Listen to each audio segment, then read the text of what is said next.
aujourd'hui dans les locaux de Plast Alliance. Tout d'abord, est-ce que vous pouvez nous en dire un petit peu plus sur vous, sur vos activités, notamment au sein de Plast Alliance?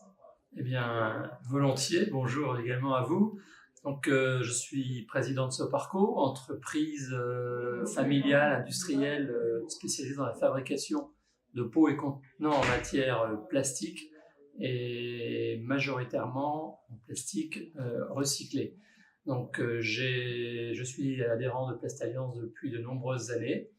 Je suis particulièrement en charge des questions de recyclage et d'économie circulaire. À propos du recyclage, pouvez-vous nous dire quelles sont les principales difficultés qui limitent le recyclage des matières plastiques?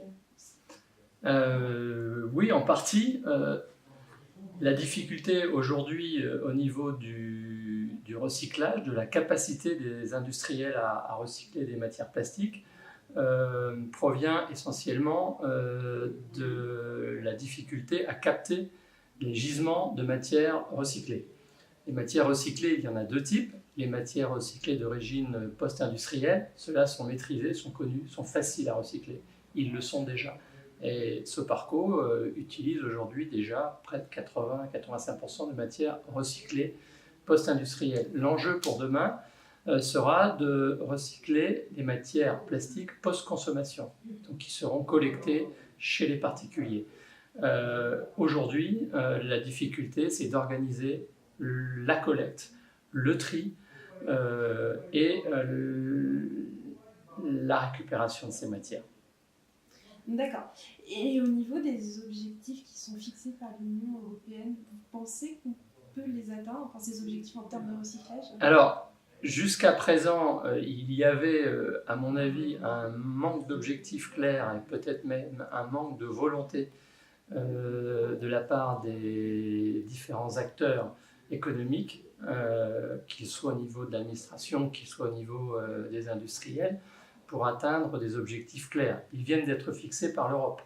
L'Europe vient d'imposer un cadre qui s'appliquera à chaque pays, 100% de matières plastiques recyclables à horizon relativement court, on parle de l'année 2030, et également 50% de matières plastiques recyclées dans les produits effectivement à horizon 2025. Je crois que ça sera très difficile à atteindre. Malgré tout, le cap ou la direction est donné. Pour cela, il faudra que les matières plastiques soient bien triées, bien collectées et bien valorisées. C'est là que le bât blesse aujourd'hui. Les investissements sont encore modestes et en particulier en France, il y a beaucoup de retard par rapport à ce qui se passe à l'étranger. Et donc, pouvez-vous nous en dire un peu plus ou détailler quels sont ces enjeux et difficultés? Aujourd'hui, deux politiques opposées peuvent se présenter. L'utilisateur, le transformateur, va avoir besoin de matières plastiques recyclées de qualité. Donc ça va exiger un niveau de tri de valorisation élevé. Mais ça sera plus coûteux et ça exigera des investissements beaucoup plus importants. La tentation de la part de ceux qui collectent et qui recyclent, c'est de faire une matière plus simple, moins triée, moins valorisée, et de se fixer comme objectif premier des volumes très importants. Et vouloir des applications importantes et des volumes importants sans qualité, ce n'est pas possible. Et là, on va avoir à un moment ou à un autre une incohérence entre l'offre de matières recyclées post-consommation et les besoins des industriels qui auront la nécessité d'incorporer ces matières dans les produits finis. En ce qui concerne Soparco, je suis actuellement en recherche de matières recyclées de qualité post-consommation sur le marché. Je connais beaucoup d'entreprises, beaucoup de collègues qui également recherchent des matières plastiques recyclées de qualité. En France, on a beaucoup de mal à les trouver et je suis obligé de me sourcer en Allemagne, en Hollande ou dans d'autres pays européens qui sont notoirement en avance sur nous au niveau du recyclage.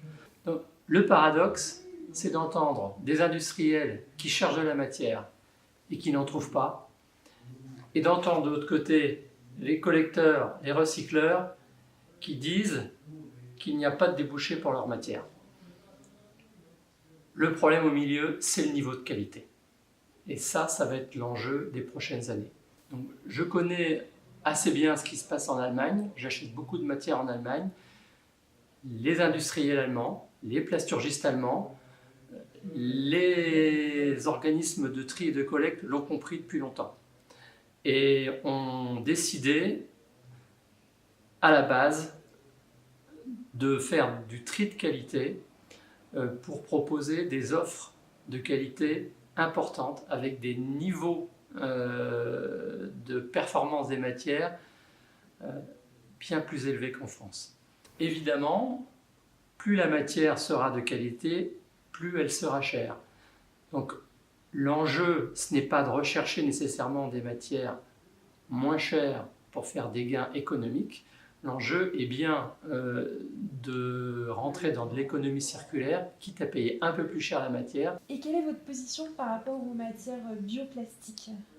Alors, matière bioplastique, je dirais plutôt matière biosourcée ou pétrosourcée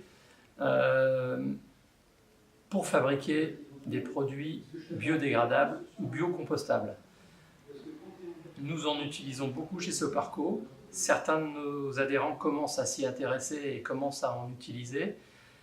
Nous avons fait chez nous beaucoup de développement sur ces produits et nous sommes aujourd'hui capables de produire et de proposer à nos clients des pots et des conteneurs en matière biosourcée, biodégradable, que ce soit par la technique de l'extrusion thermoformage ou par la technique de l'injection. Je n'oppose pas le plastique ou le plastique recyclé aux matières biosourcées. Je crois qu'il y a un marché pour chacune de ces catégories de matières. Nous allons en tout cas de notre côté, chez Soparco, développer et travailler de façon intensive sur les deux segments. Une offre en matière biosourcée, biocompostable ou biodégradable.